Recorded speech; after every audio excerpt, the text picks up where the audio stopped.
Hello everyone and welcome to my General Hospital Today channel. I hope everyone is having a wonderful day. Before we begin, please hit the subscribe button and give this video a thumbs up. Carly alerts Willow, Charlotte sends a hint, and Lulu finds Dante and BLQ's child. A preview video clip for the week of March 3rd to 7th, 2025, has been made public by General Hospital.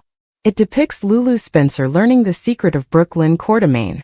A new clue about Charlotte Cassadine is discovered by Jason Morgan.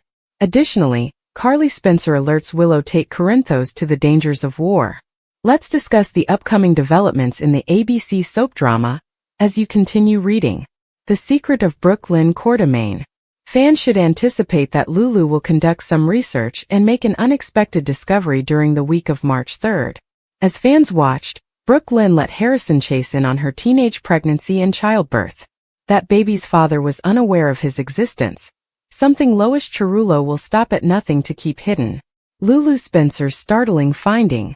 According to the preview video, Lulu discovers that Dante Falconeri and BLQ are parents to a child together. When Lulu confronts Brooklyn, she presents the truth. Lulu makes it apparent that Dante is unaware that he is expecting a kid, and that it is improper to keep lying to him. BLQ may offer numerous arguments for why it's best to keep things under wraps. But Lulu threatens to do it for her if her opponent doesn't tell Dante the truth. Naturally, this won't only make BLQ anxious. Lois will rush to hide her identity as soon as Brooklyn tells. The clue of Charlotte Cassadine. According to this week's General Hospital teasers, Charlotte leaves a clue. Rocco Falconeri will receive anything from the missing teen. The boy shows Jason after telling Danny Morgan the information. Charlotte appears to have left a significant clue as to where she is now. If Charlotte is discovered, Lulu's plan to inform Dante about Giovanni Palmieri may be momentarily derailed. All secrets, nevertheless, eventually surface on GH. It would be simple to see Lulu pursuing Charlotte once more and failing to inform Dante about Gio. For the time being, however. March 3rd, 2025 week. Additionally, fans may anticipate that Willow will have a conversation with Carly Spencer and Nina Reeves. Carly becomes angry. Carly explains that they have made an effort to be polite to Willow while Nina sits and listens. Carly cautions Willow that she will be igniting a conflict if she takes this action. What is the plot that you are most excited to see? Post your ideas in the space provided for comments below. Is Lois ignoring the Gio truth by hiring an imposter for the Brooklyn reunion? Lois Cerullo may employ a phony for a reunion with Brooklyn Quartermain, according to General Hospital spoilers. Will Lois do all it takes to hide Giovanni Palmieri's true identity? Lois was already anxious that her long-kept secret may be revealed. But now that Brooklyn has admitted to Harrison Chase, the stakes are higher. Chase is aware that Brooklyn put up her kid for adoption when she was a teenager, but he is unaware that Dante Falconeri is the father. If Brooklyn decides she wants to assist find her now-adult child, Chase is ready to do so. Given the likelihood that this GH plot is going in that direction, what will Lois do? As the action intensifies, you can know that Lois is going to have some tough spots. Although Lois and Gloria Cerullo plotted to send the baby to a distant relative, Brooklyn thinks that Lois employed an adoption agency to provide her child a suitable home. Lois might interfere with the search, but it would be unkind to suggest that the child is rejecting Brooklyn or even dead. Is it possible that Lois will attempt to manipulate the search so that Brooklyn meets up with a fake child instead?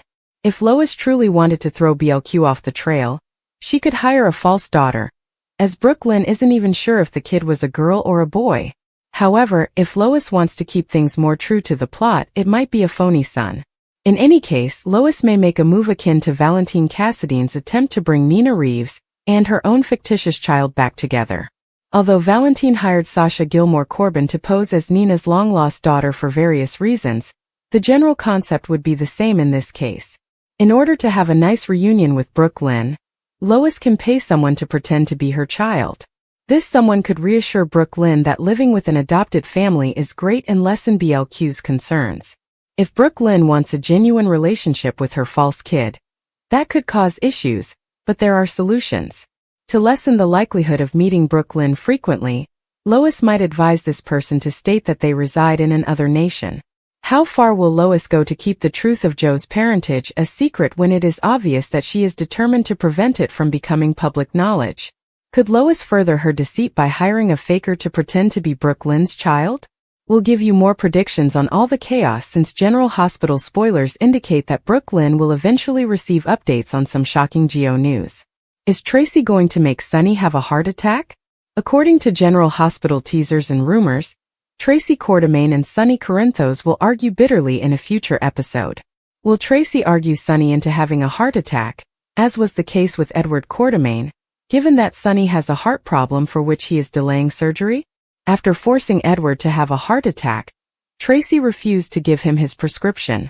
Longtime watchers may recall that Tracy believed she deserved more of the arguments she had with her late father, which were frequently about money. Before the invention of pacemakers, Edward had a heart disease that may have been atrial fibrillation, for which he was prescribed medication to treat the symptoms. These symptoms might have been comparable to Sunny's current cardiac ailment. However, it was discovered that his condition was brought on by an old shooting injury, and surgery is required.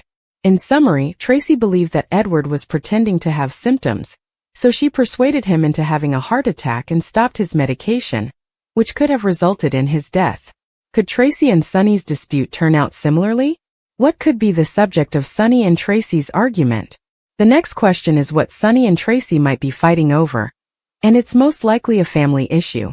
It might be any of them because Dante Falconeri, Danny Morgan, Jason Morgan, and Rocco Falconeri all reside in the Quartermaine mansion. In addition, Sunny is protective of Sasha Corbin and close to Brooke Lynn Chase and her mother Lois Cerullo. Sasha, however, is thinking about accepting a position at the Metro Court that Olivia Falconeri and Carly Spencer have offered her.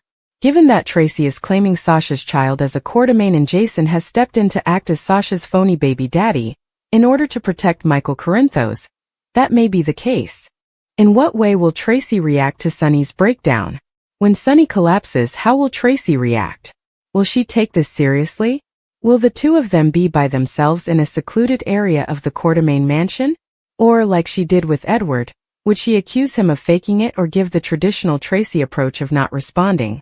Even Ned Quartermaine wouldn't allow Sunny to die on their land, so hopefully Olivia or someone else close to Sunny will arrive on the scene and step in to save his life. It is likely that Sunny will survive the Quartermaine house and that Tracy has learned her lesson about disregarding medical symptoms. She might contact 911 this time, or at least Dante or Jason, after going through what she did with Gregory Chase. Lulu's bombshell, Charlotte clue, Jason stunned, Carly declares war. This week on GH, Lulu discovers a secret as the hunt for Charlotte takes a different route.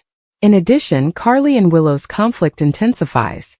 Updates and spoilers for the week of Monday, March 3rd to Friday, March 7th on General Hospital hint at conflicts, notifications, and cautions. Lulu Spencer warns Brooke Lynn Chase, Danny Morgan tells his father, and Carly Spencer confronts Willow Corinthos. Conflicts. Carly is furious about the circumstances surrounding Willow and Michael Corinthos' children when she, Nina Reeves, and Willow get together for cocktails at the Metro Court. Willow has agreed to move in with Drew Quartermaine and Emily Scout Quartermaine. She intends to move in with Wiley and Amelia Corinthos, hoping to create a large, contented blended family. The issue is that Willow is not thinking, caring, or aware that Drew is taking advantage of her, and Michael and the kids will have to pay the price. Carly cautions, I have tried to be civil with you, but if you do this, you're starting a war. Michael and his kids would never see one another again. Warnings. Danny has a message for his father. Rocco just received a text on his phone. Meanwhile, Jason Morgan, Danny, and Rocco Falconeri are in the Quartermaine kitchen. Danny informs Jason, who is alerted right away, that they know where Charlotte Cassadine is and that she just messaged Rocco. They are unaware that Jack Brennan is keeping an eye on Charlotte's social media and phone usage, which he plans to exploit to find Valentine Cassadine. Charlotte and Valentine are put in risk by this correspondence, especially in light of the events that transpired in the cafe in Prague and the Baden-Baden spa incident. Because of suspicions that he killed Cyrus Renault, Jason may not be able to leave town. He will probably tell Anna Devane. Caution. In other news, Lulu has discovered some important information that has an impact on Dante Falconeri, and she isn't going to ignore it. As Lulu reads the notes on a yellow legal pad in the preview, She is surprised to learn that Dante is the father of Brooklyn's adolescent child. Is Lulu prying into her Uncle Martin Gray's briefcase? It appears that she did not take down these notes, or else she wouldn't be so surprised. As she tells Brooklyn, Lulu is furious and says, "If you won't tell Dante about his child, I will." She and Brooklyn are unaware that the youngster is Gio Palmieri, but since she knows Lulu, she will probably continue her snooping and discover this information as well. What is the plot that you are most excited to see? Post your ideas in the space provided for comments below. When Tracy poured Marty a drink to talk about some late-night business, Marty became suspicious. She had issued a cease and desist order against Drew using the courtdomain name, and Marty wanted to talk about it. Tracy has had enough of Drew using the Q name. Marty had a question of his own. He was curious as to when the family had the estate surveyed most recently. The Q property was adjacent to public land, Marty noted. Marty claims that Edward constructed the family crypt on roughly 20 feet of public land. As long as Tracy let Drew to continue using the courtdomain name, Marty was prepared to keep that information to himself. Tracy made the decision to call Drew and Marty's bluff. Lulu entered as Tracy listened to Marty's entreaties. Tracy was impressed by Marty's genuine relief at finding out that Lucky had woken up. When Lulu brought up Valentine and Charlotte, Marty informed her that he had searched through all of his documents for a hint as to Valentine's location but had been unsuccessful. Marty denied Lulu's request to view the documents, claiming it violated attorney-client confidentiality. Tracy told Lulu, "That man is lying to you." When Marty left, explaining that his attitude changed as soon as Lulu entered, Lulu informed Dante about Tracy's suspicions when he arrived home. Lulu disregarded Dante's warning to level well enough on her own. "I am going bring Charlotte home, and I think Martin is the key to finding her," said Lulu. Laura asked Sunny to come to her office so that she, Curtis, and Jordan could talk about Sidwell. The news that Sidwell was now collaborating with Drew startled Sunny. "All Drew wants to do is take me down, but I didn't think he would be dumb enough to do something stupid like team up with Sidwell," stated Sunny. Laura informed Sunny that he would have to leave his beachfront property since Sidwell and Drew intended to declare eminent domain over it. Sunny struggled to conceal his chest problems as Laura broke the news to him. And Sunny was direct. Sunny said, "This is the most ridiculous idea I've ever heard." Laura begs Sunny to avoid doing something risky. "At the end of the day, I am still the mayor of this city, and I can't allow it to become a battleground for Drew and Sidwell, or for you for that matter," she said. Laura clarified that she informed Sunny about the situation out of courtesy, but that she and Jordan would take all legal measures to prevent Sidwell from entering Sunny's domain. A call from Felicia cut Laura off as she implored Sunny to swear not to take revenge on Drew and Sidwell. Laura was overjoyed to hear that Lucky was conscious and informed her that she had to head to the hospital. Sunny volunteered to give her a ride. After everything that had transpired with Cyrus, Felicia was taken aback when she saw Elizabeth at work. Elizabeth referred to Lucky as her hero and told Felicia all about how he saved her life. Felicia shared her perspective. "I have been lucky enough to have some great romances, but it took me a long time to realize that the best kind of love is the kind where you take turns rescuing one another. That is what makes it one of a kind and worth fighting for," Felicia stated. Although Liz was aware that Aiden wanted Lucky to stay in Port Charles, she was nonetheless concerned that he would leave. Felicia persuaded Liz that she wanted Lucky to remain in town as well. Lulu sat at Lucky's bedside and begged him to wake up before she went to see Tracy. He opened his eyes at last. Lucky requested to see Liz and Aiden after learning that they were doing well. Lulu reprimanded her brother for putting his life in danger before she did. Lucky only wanted to hear if Cyrus had been apprehended by the police. He was told no by Lulu, but someone did. Then Lulu told Liz and Felicia that Lucky was awake. Liz rushed to Lucky's room and gave him a passionate kiss. The arrival of Laura and Sunny ended their time alone. Lucky acknowledged that the moment he laid eyes on Laura, he felt at ease. "It's true what they say. It doesn't matter how old you get. You still need your mom," he said. At Charlie's, Sidwell met Lucy and requested her to assist him in purchasing a beachfront home. Carly was excited to inform Jack that Jason's DNA had been discovered at Cyrus' hiding place when they met up at Charlie's. That didn't sound at all like Jason, Jack thought. When he killed them, he was far too professional to leave any DNA traces behind. Carly was unable to stop staring at Sidwell and Lucy. He held Sasha and me at gunpoint, and now he's sitting there like a normal person, she thought. Carly approached Sidwell and said, "Without your henchmen or your guns, I almost didn't recognize you." While he spoke with Sidwell alone, Jack requested Carly to get him another drink. Jack had a warning. "If you ever bother Carly Spencer again, I'll drop a bomb on you and finish what I started in Africa," he declared. Jack assured Carly that he was prepared to give her as much time as she needed to be prepared to advance their relationship when he returned to his seat next to her at the bar. At Charlie's, Trina and Stella sat down to eat and talk. Trina ended up telling her aunt about her day with Kai after Stella observed that she had some paint on her cheek. Stella was happy to learn that life is about more than sport, and that Kai was accepting his injury. Stella inquired as to whether Trina and Kai were visiting the museum on a date. When the evening began, Trina didn't believe it was, but after kissing Kai, everything changed. Trina spoke with Carly about Jocelyn before she left. She texted them both about a chance to visit Easter Island for environmental science. "Joss make Carly very happy," she said. "I think this trip is going to save her life," and Jack grinned. At the boxing gym, Chase and Dante met up. Chase informed his friend that Brooke Lynn wasn't thrilled with his suggestion that Finn may donate their sperm. Chase regretted making Brooke Lynn feel uncomfortable. Chase refused to accept Dante's assurance that it wasn't his fault and began punching a bag. At last, Dante offered some guidance to Chase. He could appreciate Brooke Lynn's perspective, but he also thought Finn would find the proposal odd. "I don't know if I could father a kid and then have to keep them at a distance," stated the man. When Brooke Lynn mentioned that Chase wanted Finn to be their sperm donor, Lois questioned whether she had heard her right. Chase made a valid argument, and Brooke Lynn was aware that the kid will be a part of them both.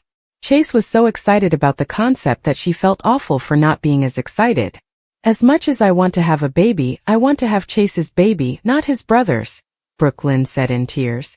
Brooke Lynn attempted to understand Chase's perspective, but Lois was aware that her daughter was merely attempting to persuade herself that, in spite of her distaste for the concept, utilizing Finn's sperm was the proper course of action. Brooke Lynn knew it wouldn't work in the end.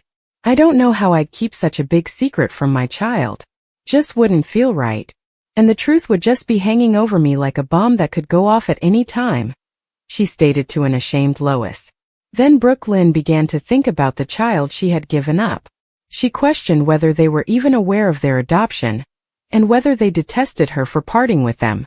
"I forced myself to not think about my baby for so long, and now that I am, I just can't stop thinking about how they feel about me," she stated while weeping. After giving it some thought, Chase informed Brooke Lynn that he had decided that using Finn's sperm wasn't the best course of action. Lulu discovers Dante and BLQ's child. Charlotte sends a clue. Carly warns Willow. The sun was setting over Port Charles, casting a golden hue over the city as Lulu Spencer Falconeri sat in the dimly lit corner of Kelly's diner. Her fingers absent-mindedly traced the rim of her coffee cup, her mind racing with thoughts she couldn't quite shake. It had been months since she last saw her ex-husband, Dante Falconeri, and even longer since they had a real conversation. Their divorce had been messy, complicated by their shared history, their daughter Charlotte, and the lingering feelings neither of them could fully let go of. But lately something felt off. Dante had been distant, even more so than usual, and Lulu couldn't help but wonder if there was more to it than just the demands of his job as a detective. Meanwhile, across town, Brooke Lynn Quartermain BLQ was pacing her penthouse apartment, her heart pounding in her chest. She glanced at the clock, then at the sleeping baby in the crib nearby. The child, a little girl with dark curls and piercing blue eyes, was the spitting image of Dante. Brooke Lynn had kept the secret for months, terrified of what would happen if the truth came out. She had never intended for things to go this far, but now there was no turning back. The baby was here and Dante was her father. The question was, how long could she keep it hidden?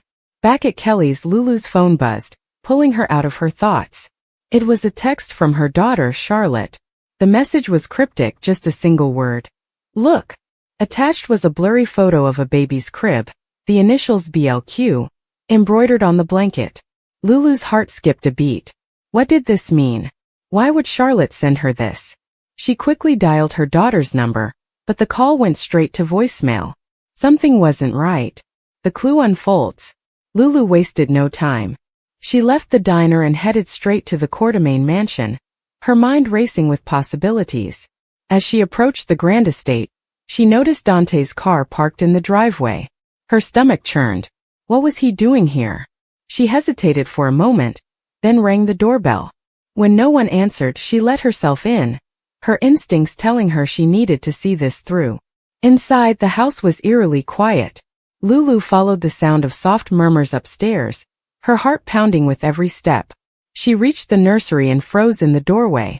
There, standing by the crib, was Dante, cradling a baby in his arms. Beside him stood Brooklyn, her face pale with shock. "Lulu," Dante said, his voice barely above a whisper. "What are you doing here?"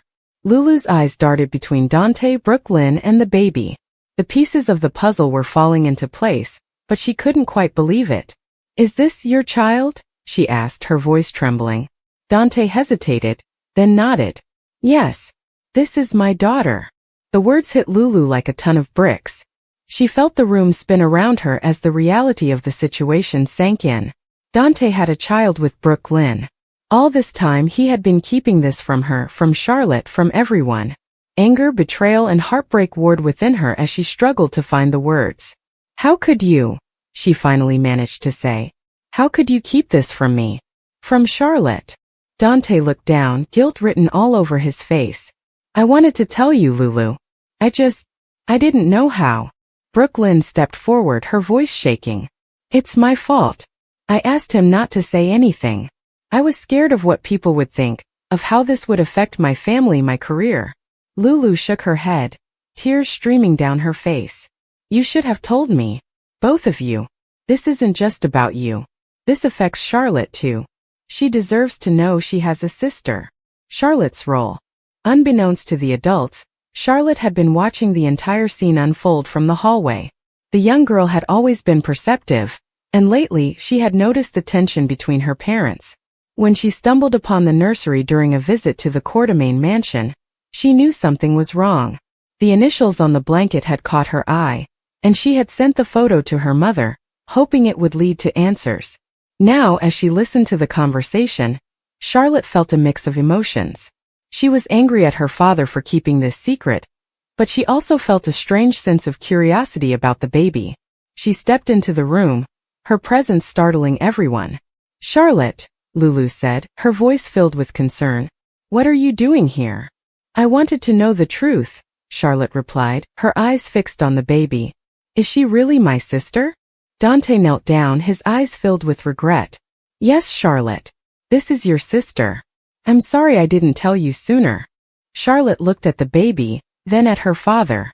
"Why didn't you tell me? Don't you trust me?" Dante sighed, running a hand through his hair. "It's not that, sweetheart. I just didn't want to hurt you." Charlotte crossed her arms, her expression a mix of anger and sadness. "You should have told me. I'm not a little kid anymore." Carly's warning. As the drama unfolded at the Quartermain mansion, Carly Corinthos was sitting in her office at the Metro Court Hotel, her mind preoccupied with her own problems. She had just received a call from her son Michael, who was concerned about Willow's recent behavior. Willow had been distant, spending long hours at the hospital where she worked as a nurse, and Michael was worried she was hiding something.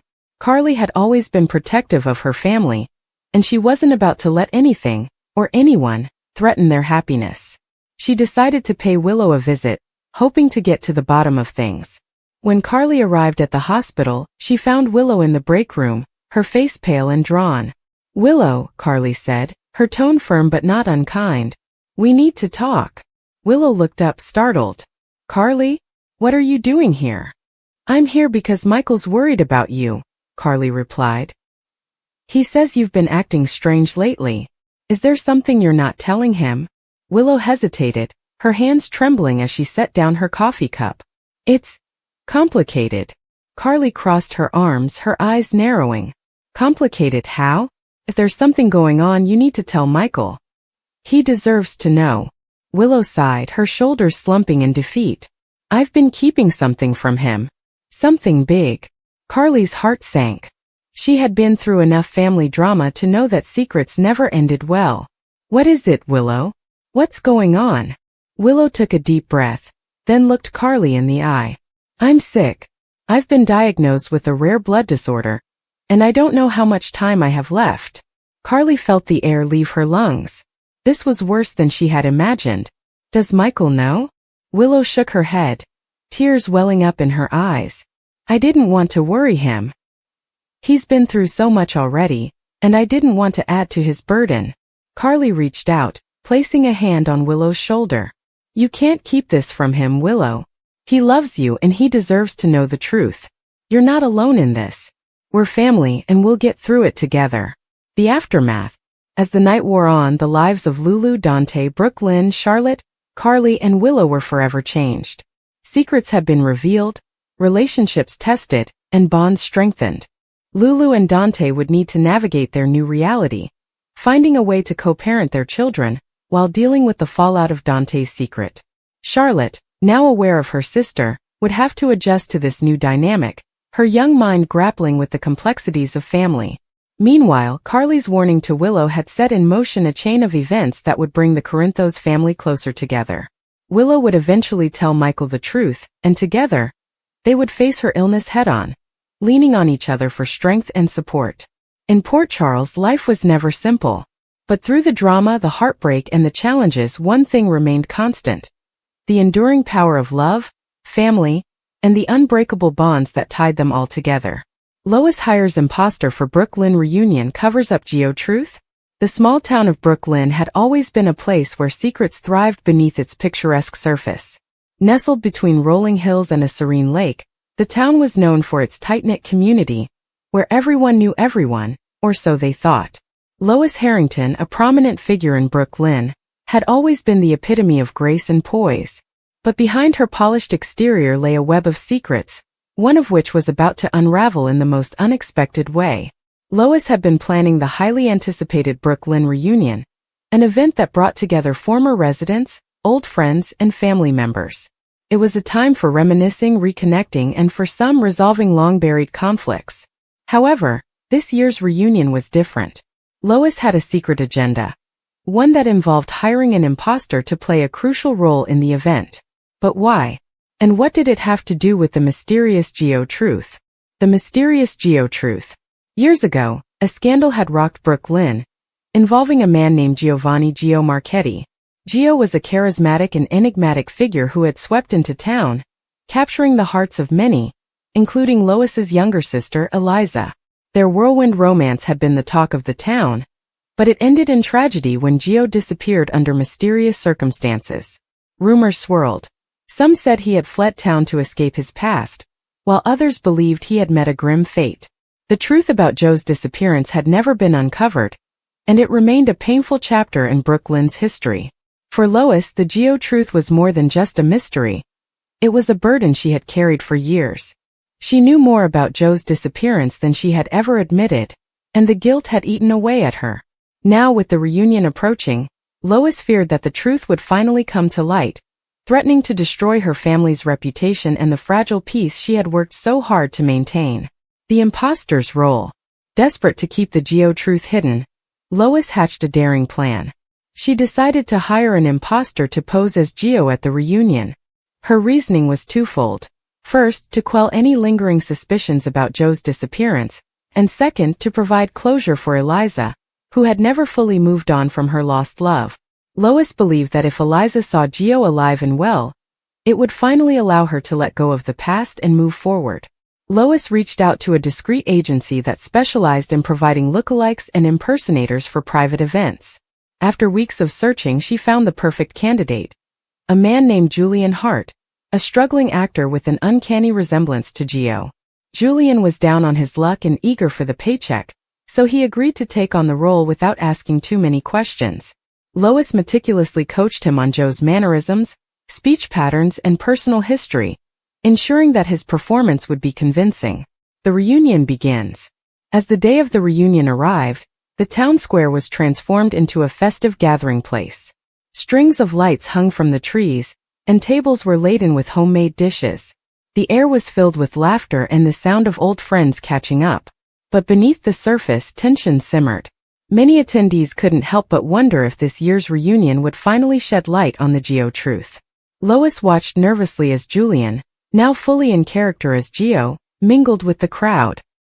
He was charming and charismatic, just as Gio had been, and his presence immediately drew attention. Eliza, who had been hesitant to attend the reunion, was stunned when she saw him. Her heart raced as she approached him, her voice trembling as she asked, "Gio? Is it really you?" Julian, following Lois's instructions, smiled warmly and replied, "It's me, Eliza.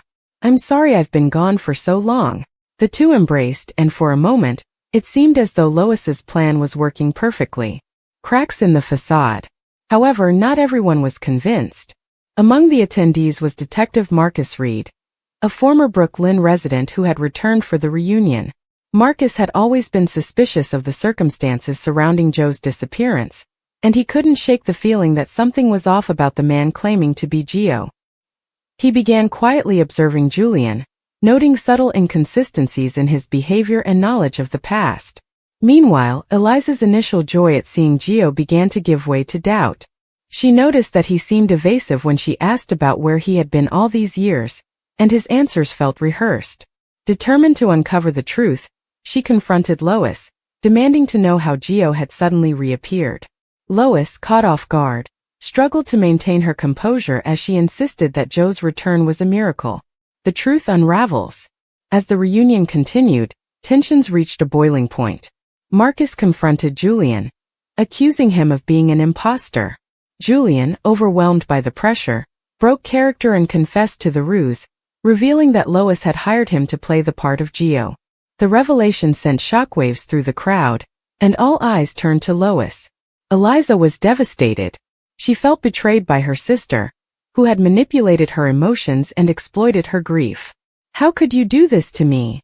she cried, tears streaming down her face. "I trusted you."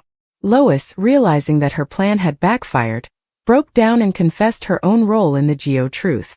She revealed that Gio had not disappeared voluntarily. He had been involved in a dangerous scheme that threatened to expose the town's darkest secrets. Fearing for her family's safety, Lois had helped Gio fake his disappearance and start a new life elsewhere. She had kept the truth hidden all these years, believing it was the only way to protect those she loved. The aftermath. The fallout from Lois's confession was immense. The townspeople were divided, with some sympathizing with her difficult choices and others condemning her for her deceit. Eliza, heartbroken and angry, distanced herself from Lois, unsure if she could ever forgive her. As for Julian, he left Brooklyn with a heavy heart, realizing that his involvement in the scheme had caused more harm than good. He vowed to turn his life around and use his acting talents for more honest pursuits. The Gio truth, once buried, had finally come to light, leaving the town forever changed. The reunion, intended to bring people together, had instead exposed the fractures that had long lain beneath the surface.